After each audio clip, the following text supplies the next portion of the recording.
Root mean square speed of the molecules of ideal gas is V. If the pressure is increased 2 times at constant temperature, then the RMS speed will become V by 2, V, 2V, 4V. ये question हमको solve करना है बेटे। आप देखते हैं कि V R M S root mean square velocity जो होता है बेटे, रूट मीन स्क्वायर वेलोसिटी जो होता है वो 3 kb/t/m होता है, या तो 3 RT/M, और या आपने देखा है 3 PV/M। ये आपने फार्मूला देखा है। हम VRMS is equal to √3 PV/M इस वाले से लेकर चलते हैं। और यहां पर जो इस फार्मूले में आया हुआ है, KB बोल्ट्जमान कांस्टेंट है, T एब्सोल्यूट टेम्परेचर है, M एक मॉलिक्यूल का मास है, R जो है वो गैस कांस्टेंट है और T एब्सोल्यूट टेम्परेचर है, और M जो है ना वो एक मोल के मॉलिक्यूल्स का मास है, या मोलर मास कह सकते हैं इसको, P प्रेशर, V वॉल्यूम, और यहाँ मोलर मास। यहां पर देखें बेटे तो कह रहा है कि P को 2 गुना, यहां पर कह रहा है कि जो गैस है उसका रूट मीन स्क्वायर स्पीड जो है वो V है। रूट मीन स्क्वायर स्पीड इसका कितना है, V है। तो मैंने इसका root mean square speed V कर दिया, और 3 PV और बाई कैपिटल M। ये V वॉल्यूम है बेटे, ये वाला V वॉल्यूम है, ये वेलोसिटी है, रूट मीन स्क्वायर स्पीड दे रखा है कि स्मॉल v है ये। तो कह रहा है कि प्रेशर को बढ़ा देंगे तो, और टेम्परेचर को कांस्टेंट रखा है, तो कह रहा है कि फिर आरएमएस वैल्यू क्या होगी, यानी कि P1 जो है वो मेरा P हो गया है, और P2 मेरा 2P हो गया है। और यहाँ पर आप देख रहे हैं कि हमारा जो प्रेशर है वो डायरेक्ट वेलोसिटी स्पीड के ऊपर डिपेंड कर रहा है। तो लोगों को लग रहा होगा कि प्रेशर वेलोसिटी को, स्पीड ऑफ द गैस को इफेक्ट कर देगा, लेकिन नहीं करता है। इसका आंसर अगर हम देना चाहें तो प्रेशर का इफेक्ट जो होता है रूट मीन स्क्वायर स्पीड के ऊपर नेग्लिजिबल होता है, कोई नहीं होता है, कोई भी प्रभाव प्रेशर जो होता है रूट मीन स्क्वायर स्पीड के ऊपर कोई भी प्रभाव नहीं डाल पाता है। लेकिन शर्त एक को होना चाहिए कि उसका टेम्परेचर कांस्टेंट होगा। अगर टेम्परेचर कांस्टेंट है तो फिर इस प्रेशर का रूट मीन स्क्वायर स्पीड के ऊपर कोई प्रभाव नहीं पड़ता है। इसका जो ऑप्शन है वो ऑप्शन नंबर बी हमारा करेक्ट हो गया है। लेकिन ये वैल्यू जो दी गई है इसको कैसे जज करेंगे, तो जज करने के लिए PV is equal to RT, ये आइडियल गैस इक्वेशन होता है, और P इज इक्वल टू, अगर मैं यहाँ पर डेंसिटी की बात करूं तो density is equal to mass upon volume होता है, और वॉल्यूम की बात करूं तो मास अपान डेंसिटी होती है। तो अगर मैं वॉल्यूम इक्वल टू यहाँ पर लिखूं तो मास अपान डेंसिटी हो जाएगा, और इक्वल टू कितना हो जाएगा, ये मास अपान डेंसिटी, और इक्वल टू RT होगा, और P/D is equal to RT by कितना हो जाएगा, ये M हो जाएगा। तो यहां पर अगर मैं चाहूं तो ये इस फार्मूले को small v is equal to 3, और PV यहां से मैं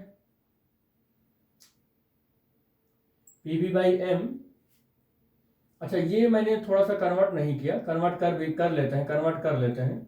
PV की जगह पर RT लिख दें, 3RT/M, ये हो जाएगा, और 3RT/M, कैपिटल M आ गया, ये देखो ये 3RT/M हो गया।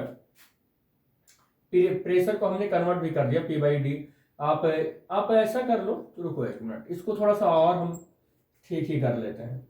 3P, और देखो बेटे अगर मैं यहाँ से V की जगह पर रखूं तो M/D अगर रखूं V की जगह पर तो क्या हो जाएगा, M बाई क्या हो जाएगा, ये अगर मैं D रखूं तो ये हो जाएगा। थोड़ा सा यहाँ पर density is equal to mass upon volume और PV/M, ठीक है, PV/M। और हाँ देखो एक चीज और थोड़ा सा हमको देखना ये है कि हम यहाँ पर देखो ये V/M है, और ये हो जाएगा स्मॉल d, थोड़ा सा कन्वर्ट कर लेते हैं इसको।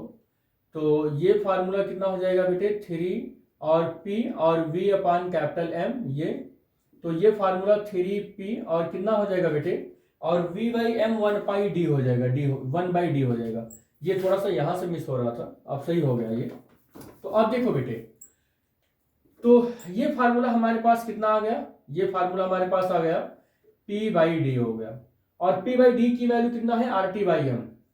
कितना है 3RT/m हो गया। अब आप देखिए प्रेशर इस फार्मूले से गायब ही हो गया, प्रेशर इस फार्मूले से गायब हो गया। चाहते तो हम डायरेक्ट यही फार्मूला लिख लेते हैं, लेकिन हम आपको दिखा रहे हैं कि जब प्रेशर और वॉल्यूम यहाँ दिखता है तो लोगों को लगता है कि VRMS को इफेक्ट करता है, लेकिन वो नहीं करता है। इस तरीके से हम चाहे तो इस प्रेशर को इस फार्मूले से हटाकर और 3RT/m हम ले आए हैं, इस तरीके से लिख सकते हैं। आप क्वेश्चन में देख सकते हैं कि टेम्परेचर कांस्टेंट किया है। आप प्रेशर P1 चाहे करें, प्रेशर P2 चाहे करें, लेकिन आपने टेम्परेचर कांस्टेंट किया है और कोई वैल्यू यहाँ पर है नहीं जो वेरिएबल हो, ये अपने आप में कांस्टेंट है, ये अपने आप में कांस्टेंट है। तो आप देख सकते हैं कि रूट मीन स्क्वायर जो स्पीड है उस पर कोई भी प्रेशर का इफेक्ट नहीं पड़ता है जब टेम्परेचर क्या हो जाता है, कांस्टेंट हो जाता है। टेम्परेचर के कांस्टेंट होने पर आप देख सकते हैं, यहाँ पर भी देख सकते हैं P/D की वैल्यू आप देखें जरा, तो T अगर मेरा कांस्टेंट हो गया, T मेरा कांस्टेंट हो गया तो R अपने आप में कांस्टेंट है, T हमने कांस्टेंट कर दिया क्वेश्चन में देकर, M अपने आप में मोलर मास किसी भी गैस का अपने आप में कांस्टेंट ही होता है, यानी कि P/D की वैल्यू क्या मिल रही है आपको, कांस्टेंट मिल रही है। P/D की वैल्यू अपने आप में कांस्टेंट मिल रहा है, यानी कि हम ये कह सकते हैं कि प्रेशर के बढ़ाने से या प्रेशर के घटाने से रूट मीन स्क्वायर स्पीड में कोई फर्क नहीं पड़ता है, लेकिन कंडीशन ये होनी चाहिए कि टेम्परेचर उसका कांस्टेंट हो। तो टेम्परेचर अगर कांस्टेंट है तो रूट मीन स्क्वायर स्पीड के ऊपर प्रेशर का कोई फर्क नहीं पड़ता है, तो उसका फाइनल जो वेलोसिटी होगा प्रेशर को दोगुना करने के बाद भी जो रूट मीन स्क्वायर स्पीड होगा वो वही का वही रहेगा, V का V ही रहेगा। तो यही इसका आंसर हो जाएगा।